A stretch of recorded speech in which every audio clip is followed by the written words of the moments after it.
Hi, this is Suki, the Brown-Eyed Stitcher. I'm here to dye some fabric. This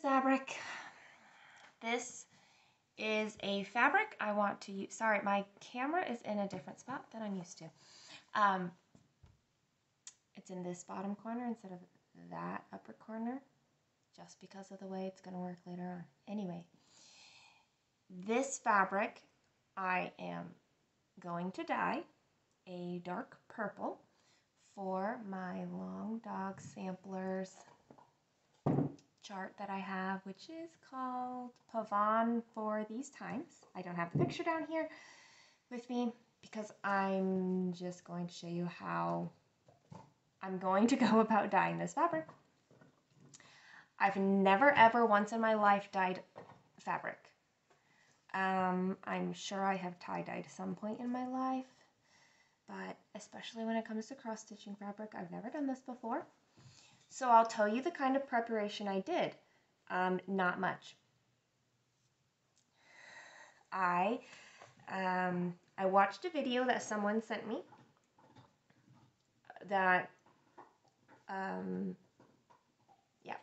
I watched one video and read comments from people who have commented on my videos. And now we're just going to dive into it. That's the way we're going to do this, so if it doesn't work out, then you'll know that this is why. It's because I did very little research, and I'm just doing it. I'm not doing anything fancy, I don't feel like.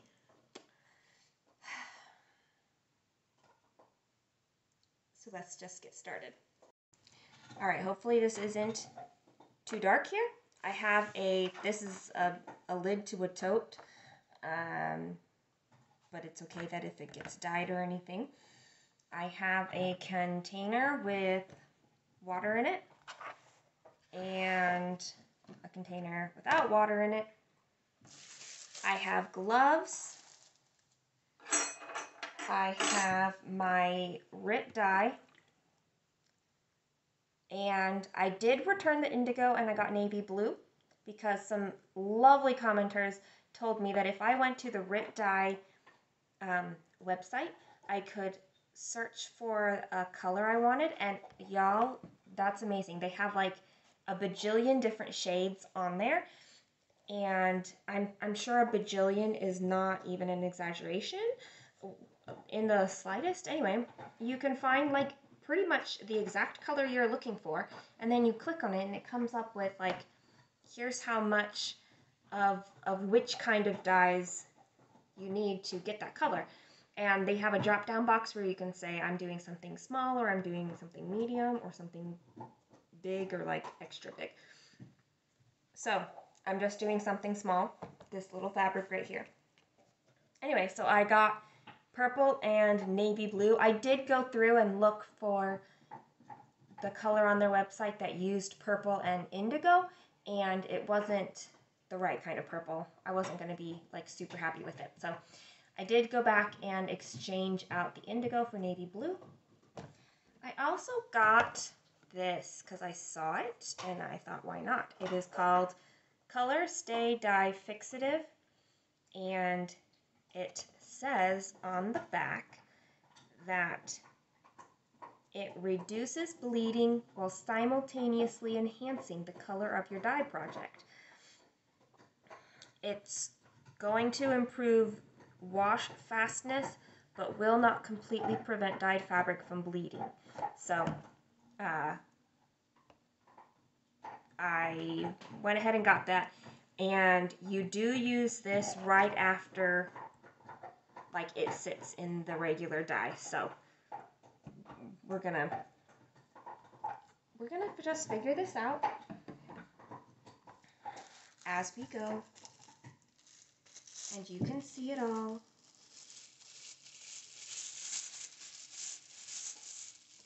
Get my gloves on.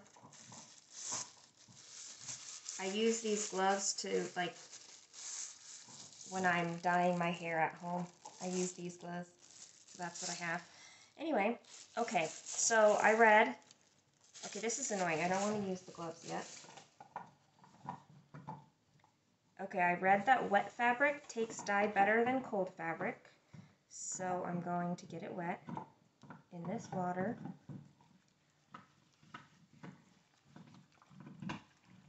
First, and squeeze it out. You don't have to squeeze it out too much because you're just gonna get it all wet again. Okay, so I'm doing this, the video called it a low immersion technique. I'm gonna link the video so you can see what I watched, but it basically sounds like you don't use tons of water, but it's a way that you can get some modeling on it. I don't want this to be like super modeled, but anyway, so there's my wet fabric all crinkled up into this container. And then in here I need to put my dye, and this is where I'm going to want my gloves on.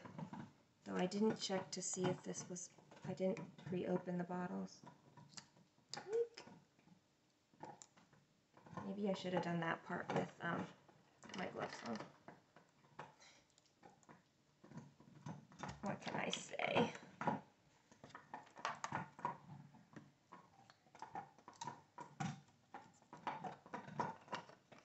I'm sorry if you hear my dog chewing her bone right next to me. Because that's what she, oh look, see, that's why you wear, you probably can't even really see that. That's why you put the gloves on, Suki.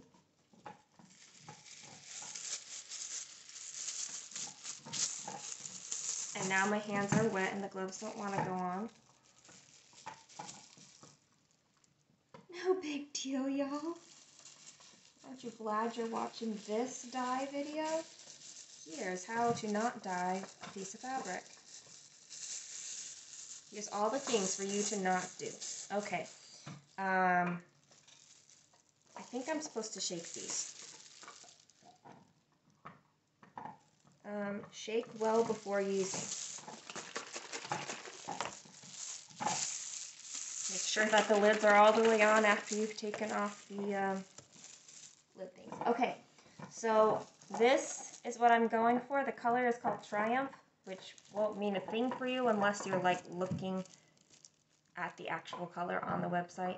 Because on like their page, you just see like squares of colors. You don't see the names until you click into it. Anyway, but it's going to use 6 teaspoons of purple, half a teaspoon of navy blue, and about 4 cups of water. This is about 4 cups of water. I did not measure it exactly, plus I used some over here. Okay, so 6 teaspoons. I feel a little bit nervous, but at the same time, I also don't know how I could mess up this kind of a dye job. This is a tablespoon I'm using, so I just use 2 of those. Let's try to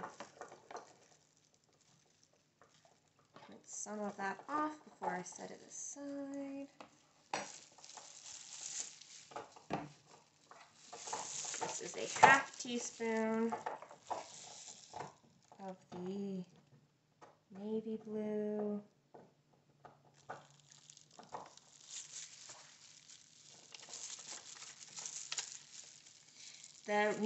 The difference between the navy blue and the indigo mixed with the purple, at least from the website, was like a very, like the indigo made it a little bit lighter. Oh, okay, so I need to make sure that this is mixed up. It was kind of a paler, I don't know how to explain it. It was just a little lighter and paler and not the darkness and royalness that I wanted. Okay. Now I just like pour it, but I don't have to pour all of it unless I want to.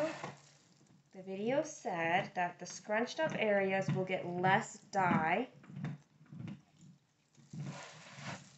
because it won't reach it as much.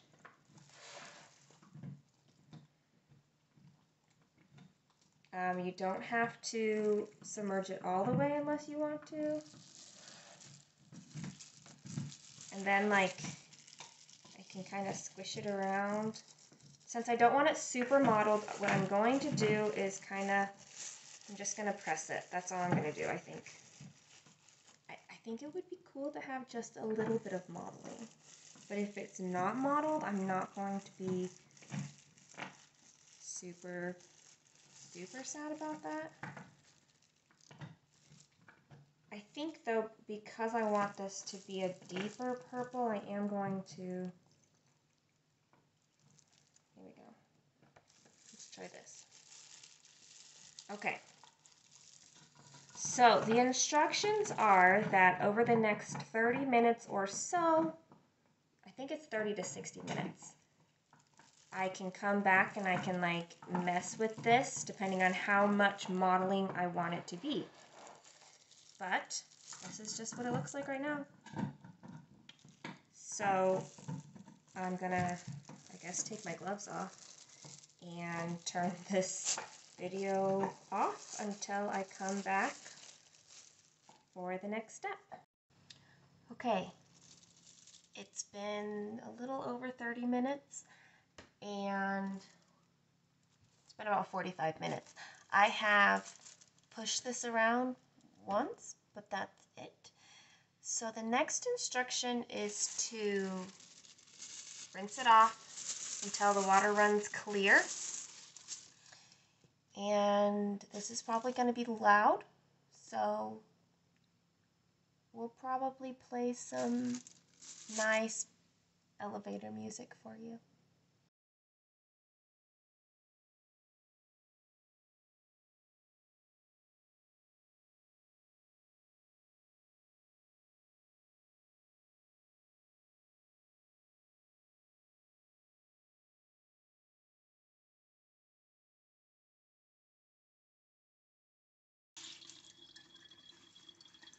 Alright. I'm going to get this in better lighting for you, but... Ah! Look at that! Oh my gosh, I love it! I love that so much. Okay, so now I'm going to use the fixative, the dye fixative, and the instructions, there's a couple of different ways that you can do it, but I went to their website. Well, they have them on the back of the thing, but I went to their website and read their instructions there. And I'm going to do the spray method, which, because I don't want to chance it all becoming one color, I made it a little mottled and I want it to stay that way. So instead of like dipping it in this, I'm going to spray it. So it said to spray thoroughly. Of course, my spray bottle is like, I don't want to spray.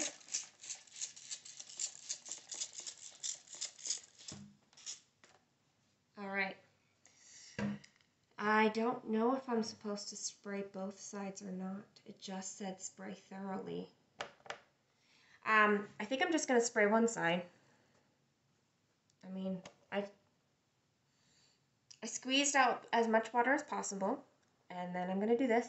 The other thing it said was that heat can help relax the fabric, so you can set this out in the sun, or you can like blow dry it. I think I'm going to grab my blow dryer and just kind of give it a little bit of heat. You're not trying to dry it. I would put it outside. It's a beautiful day, but here where I live, it's our annual tree pollen season where we have yellow pollen everywhere, and I do not want that on my fabric. So I'll just give it a blow dry, wait for 20 minutes, then I can rinse everything and give it a wash with soap. I think it's warm water, or I suppose you can still do cold water. So far I've only used cold water because I didn't want a lot of shrinkage, but I think that when you wash it,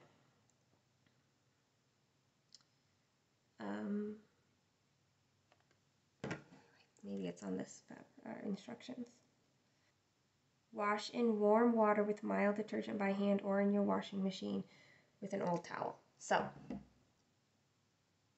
I'm going to apply heat, let it sit for 20 minutes, and then give it a wash, and then let it dry. All right, it's done. I'm going to show it to you, and then we're going to talk about it. Okay, so I adore this modeling. Here, there we go. Look at that. I dyed fabric, you guys. Look at that. Isn't that fantastic? I can't really get closer because of the light that I didn't like do anything about. Okay.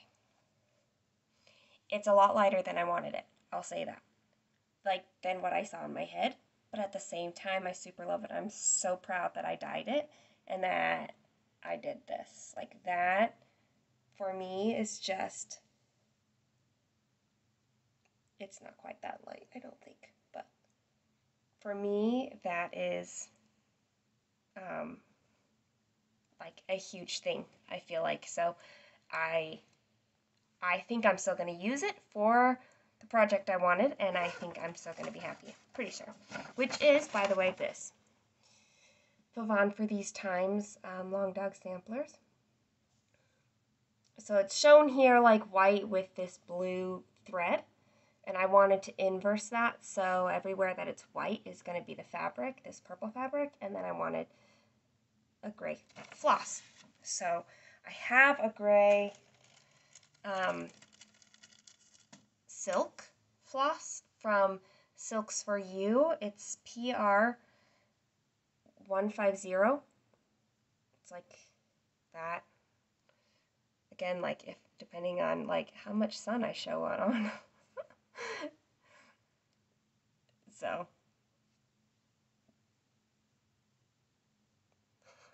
I really should have considered the lighting before. But there you go. That's what the floss looks like. So on this fabric,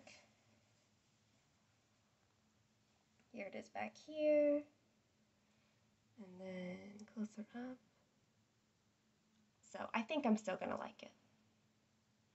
I'm for sure at least going to start it like this, and if I find that I really do want a darker purple fabric, then I will get another piece of fabric and do it again. I think that I can, so I left it sitting for 45 minutes. I don't know if I had gone like the full hour or even past an hour, if it would have made a difference.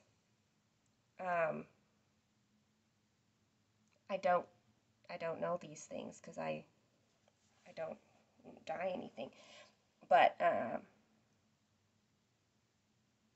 this is going to be fantastic for some project, even if I don't end up using it on the Long Dog Samplers. But I think I will. I think I'm going to be really happy with it for this project. Oh my gosh, the lighting. I like really want you to see it up close, but now there's like all of this light behind it. What if I did this? It's a little better. So if you've never dyed fabric, give this a try. Because look at that, that's beautiful. And I can already think of other combinations that might happen in the future. I will definitely dye more fabric in the future, and there's a lot that I kind of want to try. But I'll wait until I have projects that I like know what colors I would want to try for, but it'd be fun. I'm excited to try more fabric dyeing, and I definitely see it in my future. Thanks for encouraging me on this journey, and if you also take the dive into fabric dyeing, send me pictures or tag me in your Instagram posts or like whatever. Yeah, contact me. I'd love to see them. Love to you all. Bye.